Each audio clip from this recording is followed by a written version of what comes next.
Hello there, it's Paul here and welcome everyone. So this video I'm going to talk about creating sort of like the perfect tube like that, where the walls are equal thickness and your hole is central at each end, just like on all of these tubes. Anybody who's drilled a deep hole into a long piece of wood like this will certainly know that you start off centrally at one end, a bit veers off at the other end, and if you turn this around in the lathe, turned it down, you'd find that you've got a perfect circle on one end, but at the other end the wall thicknesses will be totally wrong. What happens is that even with a big heavy duty drill bit like this, what you'll find is it will start off centrally on the piece of wood like this, but it always looks for the easiest way through the wood, and therefore it veers off a little bit and it just carries on straight in that direction. Because of the size of the drill bit, because it's such a long, effectively like a long blade, it doesn't bend, or if it does, even on the thinner bits like this, they flex very little so that it keeps in that one direction. If you've got a bandsaw, you'll also know that if you cut a thick piece of wood and you go too fast, the blade will twist a bit and it will veer off direction, but it will correct itself in some ways. And here's a piece that I've just trimmed off on the bandsaw, what I'm going to use for the purpose of this video, and you'll see, oh, it looks fairly straight, but by the time we get a ruler on it, hopefully you can see there, we've got a big gap here. What it's done, it started cutting and it's veered off into the center there, and then because I've used the guide to try and keep this pushed through at the same length, then what it's done, the blade has then eventually turned and come back out again. Because the blade is, you know, a cutting blade like that and not a long blade like with a drill, it can twist. So as it goes in there, it will go in there even though it's at the wrong direction. It's being pushed at the wrong direction, and eventually it can't get no further, so it suddenly straightens itself out and naturally comes back out again. So how do we combat that moving when we drill off the lathe? Well, you can't really, because you can help reduce it, but it will still go where it wants to go. Now I've just mounted this Jacob's chuck in the lathe, in the tailstock, and it's all locked down, so hopefully you can see there's really no movement there. But as you can see, even when we move the blade, even the centre here, how much movement I'm getting there. If I go to the end there, because of the length of this, I mean, you can't physically bend even the thin ones very much, but if you've got something very tight on the end that's not going to move and flex the end, it will move. And that's why really when we start drilling into the piece, we've got to make sure we get central to start with. If you get off at all, it's going to stay in that position and it's going to push all the way through, so it doesn't really correct itself. And that's also when you start drilling a lot deeper in, you'll get that high-pitched screeching sound, because basically the bit is twisted like that and it wants to go straight. So because it's gone straight like that, there's so much more friction on these edges, which then causes all the screeching sound inside. There's one thing we can do to help reduce this, and one is really when we start drilling is to make sure we are on that dead center, and at the same time you want a reasonable lathe speed, but not too high that you're going to start burning and heating up the wood too much. But it's also a case of drilling the hole slowly, so you need to make sure really probably that first inch or two in there, 25-50 mil deep in there, that we go slowly as possible to get that in as straight as possible. Now I've marked my centres on each end using the centre finder, and I've just sort of like pierced each end with the live centre, so that at least when I put it onto each end here, it locates straight away. It's a lot easier. First job is just to true this all up.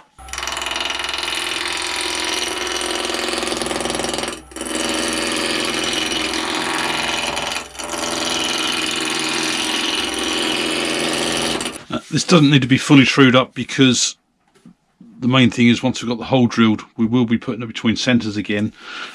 So what I need to do is try and make sure I've got some straight edges on each end. This end is going to be slightly thicker because normally I mount it in my large O'Donnell jaws, Not everybody has these, and the good thing about if you mount it in O'Donnell jaws like this, you can have a longer, effectively like tenon on there, so that it can drop in there and it's got a better grip on the inside of the jaws there. However, I'm going to use my normal C-type jaws, which is probably what most people have got, and so therefore I just need to get a tenon on here straight away, because otherwise the wood is going to get a little bit too thin.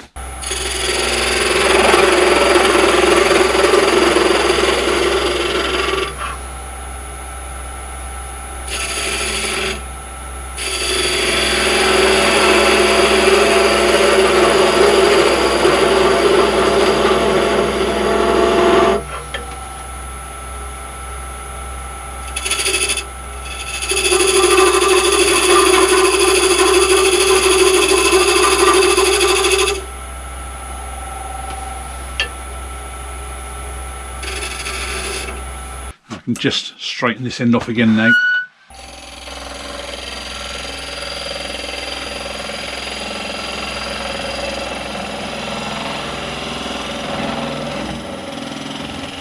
So I've just faced this end off, and the good thing about doing this with the skew as well, you can then see if you've actually got any splits forming in the wood, especially since this is all just really firewood that I buy from the local sawmill, and it's just left here in the shed to dry. So you do sometimes get splits, and I'll just use the skew just to create a small hole in there so that when I start drilling it's got a hole to pick up on the centre point with the auger bit.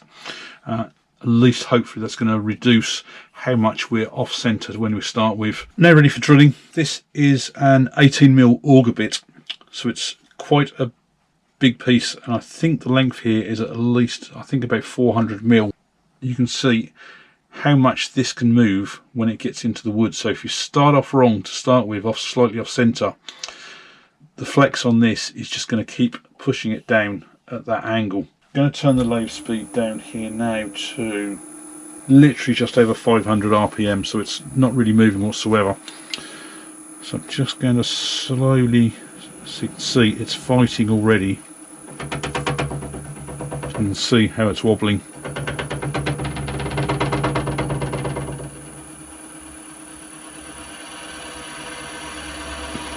And I can see that's already slightly off centre by the way that's wobbling.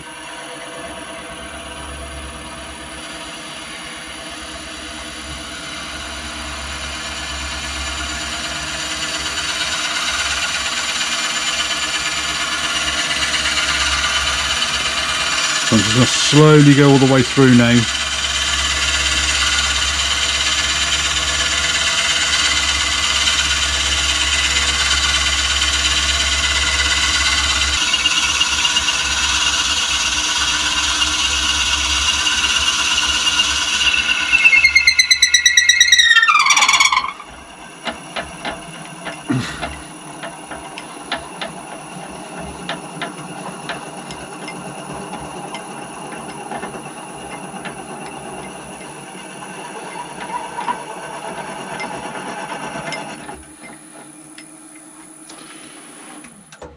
So I've just gone in there about 80mm so far, and as you can already hear, we're now really starting to get the screeching. You can in actual fact do something about that, because this will be nice and warm, especially if you've got beeswax stick, something like that. You can actually just gently put a bit on there. The heat of the drill bit will melt it, and it will just put a little bit of wax on it as we drill. But I'm going to leave this just a few minutes now to cool down, because I don't want the wood to overheat, because I can feel even on the outside here it's starting to get a bit warm.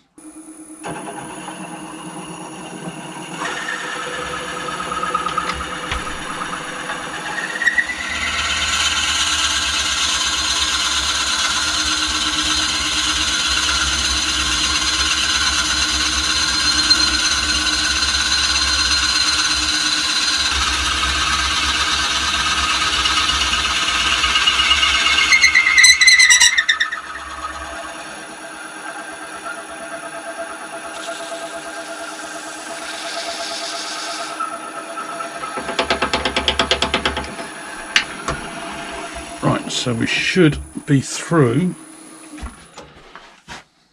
So the moment of truth is to see how much off centre. And there you go, look at that. That's actually fairly well on centre. I can see I've got some cracks possibly around the edges here. Slightly off centre when it's come out of this end. So I can see there we've just gone over this side a little bit, which is the way the drill started. So the next stage is to then put this effectively between centres, and then I can then start turning down to the finished tube. Just show my chuck here, and this is really the reason why I have to measure up how far I'm going through here. You never want to make this tenon too deep so that it bottoms out on the jaws, so it should always be up above these. And most jaws will have this centre cut out circle, so it does allow a bit of freedom for the drill bit to come through. So if you consider like the auger bit there does have this long point to start with, so I've got probably 3mm coming out first before it finally cuts the final hole out. And that's why I measured this, because I wanted this to make sure it got through the wood first of all. I mean, I could even be off centre right over here, as long as this tenon doesn't bottom out or get too close to the bottom there, I know that I can get through and the point is not going to touch any of the jaws. Now, the problem I had when I first started doing these was that this very first one isn't as central as it could possibly be. It's very, very slightly out, and the main reason for that is that when the initial hole was started on the end here, it wasn't the same as what it was when it went all the way through, so it wobbled a little bit and then went through.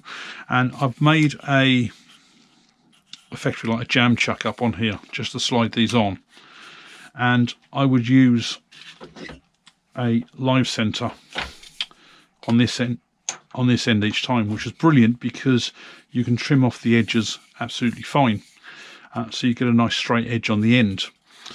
But the problem with that is that if this starting hole goes off a little bit, then it means your walls are not going to be true all the way through.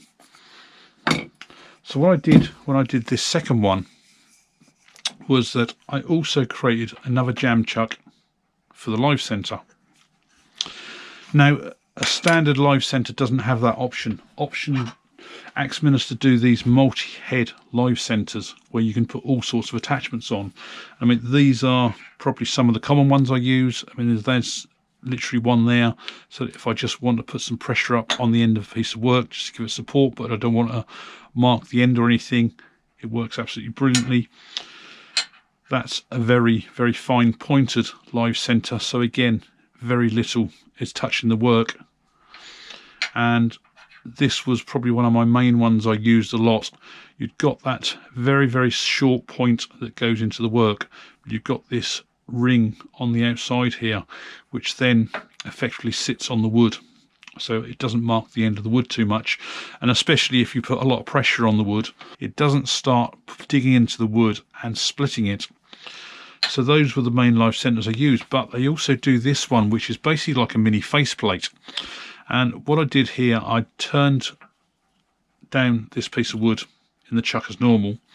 I then took out a center hole there for the size of this faceplate to fit in, so at least that way it was fairly well located and it's just held in with the one screw through the center there. You can put individual screws through, but I just find it's a little bit excessive and it doesn't need it. So that just literally slots in there. So what I did just to true this up was I would then bring it up to another piece of wood, so that it then become more of a friction drive with a bit of pressure on there, and I could slowly take this down until it was the right size to fit in to my blank. And as you can see there, I've got quite a nice tight fit, and when I turn that around, everything is now running totally true. But there's no reason why you can't make one of these up to fit over this, and I may well try and do that in another video. If you do reuse these, you just do need to make sure they're turning central. This one fortunately doesn't change, but again, if you may well have to just check that every time as well. So with this one then, I've got, as I say, I've got a slight curve on that end. That end is fairly flat. I'm going to mount that on there now. This on here, just a little bit of gentle pressure, because it's just going to work as a friction chuck now, pushing on the end there and gripping on this end. And I can now just use the roughing gouge just to take a big portion of this central piece out, and then either a spindle or a skew.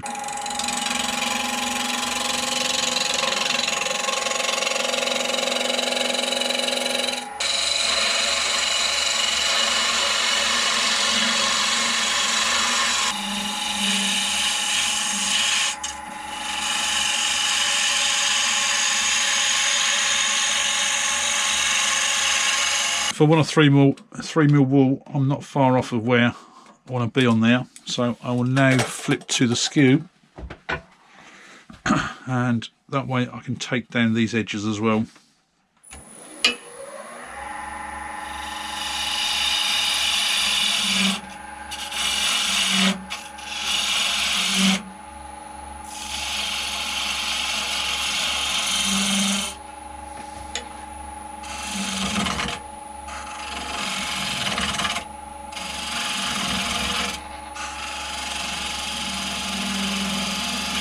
If the ends weren't square, what you're going to find is that because we've taken some of the edge material away, you're going to lose a little bit of the pressure on the tailstock there, so you just have to tighten that up a little bit as you go along.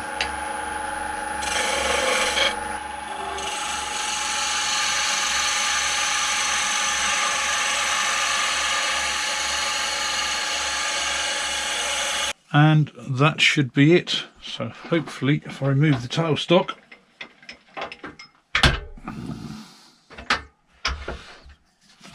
take that out, and I've got a nice even wall. I can see I've got a split developed there, so I can just CA that, sand it all down. Got a perfect circle on one end and a perfect circle with even walls on the other end. So that's quite a nice, quick and easy job, and works every single time. So easy to create those tubes like that now. The real time probably doing this job is creating your friction drives, especially if you're going to go down that route as well, because that takes a little bit more work to mount it on the faceplate first of all, and then true it up afterwards. But once you've got that, it's absolutely brilliant to have. And I would suggest that if you haven't got one of these live centers, get them, because even if you don't use it for this, there's so many different things you can use it for, far better than an ordinary live center. As just see on their website at the minute, it's currently at £83.98. They're on back order for about 1 week at the moment, so it shouldn't be no problem getting those. I will put a link to the Axminster website for these, where I use the skew to take down those end bits. It doesn't matter if you take away some of your waste material on here. I mean, it wouldn't make a difference on this if I then returned this bit down to go down to the size of the wall. The important thing is that what's left on the end here is going to be touching the end of this to act as a friction drive. I hope this has helped. Thanks a lot for watching.